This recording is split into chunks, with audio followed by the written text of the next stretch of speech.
In my private life, I've been trying to sell change to people. I think our business community, specifically manufacturing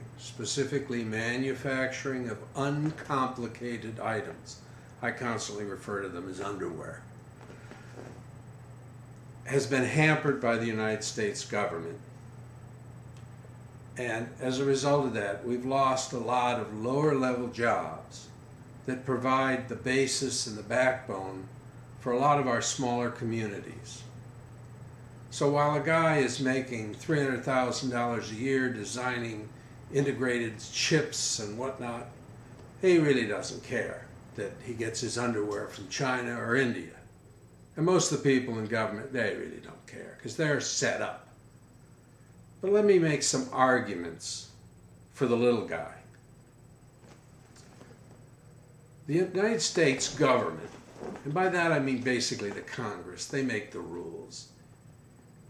These guys think more about NFL football than they do about jobs. Let me prove it. If you want to join the NFL, not only do you have to be a good athlete, but you got to be one smart son of a bitch. The plays, the intricacies of playing at that level require a smart guy, not just brawn or speed. And to prove it, they make these guys take something called a Wonderlic. It's an IQ test. Years ago, it was legal for all of us to take Wonderlics, and many of us took them and got good jobs because of it. But then the government decided that the Wonderlic was something that we couldn't use because there were certain groups of people that couldn't pass them effectively. I guess blacks. And that's a brilliant idea, except for the fact that aren't there more blacks in the NFL than there are whites? So that seems to me a specious argument. Blacks can pass anything they want to pass. So by taking the Wonderlic away from small manufacturers of lower, less, we all can't hire Harvard or Princeton or Yale guys. Some of us have to take people that actually haven't gone to college. And it'd be nice to be able to siphon out the more intelligent ones so that we can run our business more effectively. But the government took that away from us.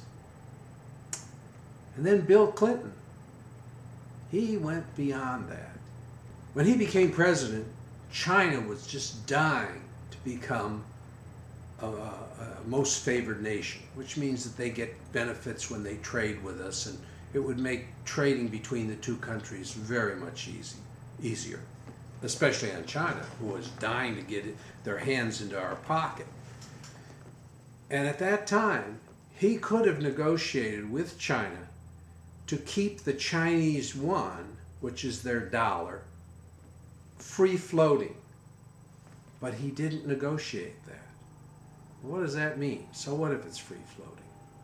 The yuan today is probably, I don't know, I get all sorts of things, but let's say it's 12 cents.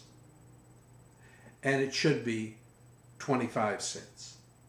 Because that's about it. Whatever it's floating at, it should be about twice that. Now people argue this all the time. I don't want to get into the weeds on this, but basically this is what it means. Let's say you're a small bicycle manufacturer and you make a bike that's really nice, your fanciest model. You can bring it to the doorstep of your customer for $50. And I come to you and I say, hey, I got a deal for you. I can make this bike in China. There'll be a few complications. You'll have to make sure to watch the paint, that there's no lead. You'll have to make sure that the steel and everything is right. But once we assure that, I can bring it to you for $20.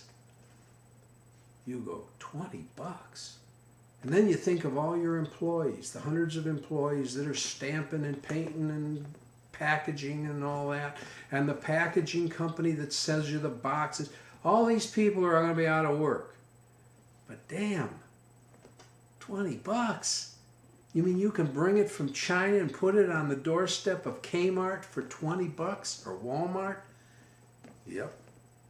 Now, if Bill Clinton had negotiated, what are you going to do? You're going to take that deal, aren't you? $20. I mean, there's no way I cannot do that. I got to do it. That's $30 extra in my pocket. And if I don't do it, my competition's certainly going to do it. But let's say Bill Clinton had negotiated that the yuan would float. Now I come to you with my hot deal. I can bring this bike to you for $40. Now there could be problems with the paint and the steel, but we can iron those out. You start saying this, yeah, I know, but I'm getting in headaches. The delivery times are months to get that on a boat and get it over for $10. I don't think so. I think I'll keep making it the same way. Well, that decision was made thousands upon thousands of times in this country. And we were the loser because of Bill Clinton's failure to negotiate properly most favored nation treaty with China. That's another step, how the government has let down manufacturing. So when you combine the way we tax, the inability to use testing methods to get the best people, and Clinton's inability to properly negotiate that treaty, the little guy, the underwear maker, sent his jobs over there. And then the politicians in D.C. actually have the audacity to blame the businessman. He's the selfish guy. I'm sorry, no. You have screwed the businessman in this country so badly for so many years. And it didn't matter. It didn't matter when there was no China. When Vietnam was a place where we went to shoot people. All right? When Bangladesh was just a place that flooded every year and nobody went there. But now these countries are coming back, and they're coming back strong. And our manufacturing is out of the country. We've got to change the way we do business in manufacturing. Quite frankly, I don't care. I owned a restaurant, and I don't care if they change the rules for restaurant. I can tell you first person, I ran a restaurant 5 years, and I kept it for 5 years because very few restaurants last 5 years, I was told. So by God, I kept it for 5 years to the month. So the point I'm making is I can speak for restaurants. I don't care if you don't change anything for restaurants because I'm competing against people in the United States. Nobody orders carry-out from China. So we can raise the restaurant. Weed guys that come out and do your lawn. All that, all the domestic stuff. That's of no interest to me. But when you make something, when you manufacture something, you have to be able to sell it to wherever your customers are. And if they're around the world and you can't compete, you're screwed. And manufacturing jobs traditionally are the best. And when someone tells you that the wages of Americans are what caused it to go overseas, it's crap.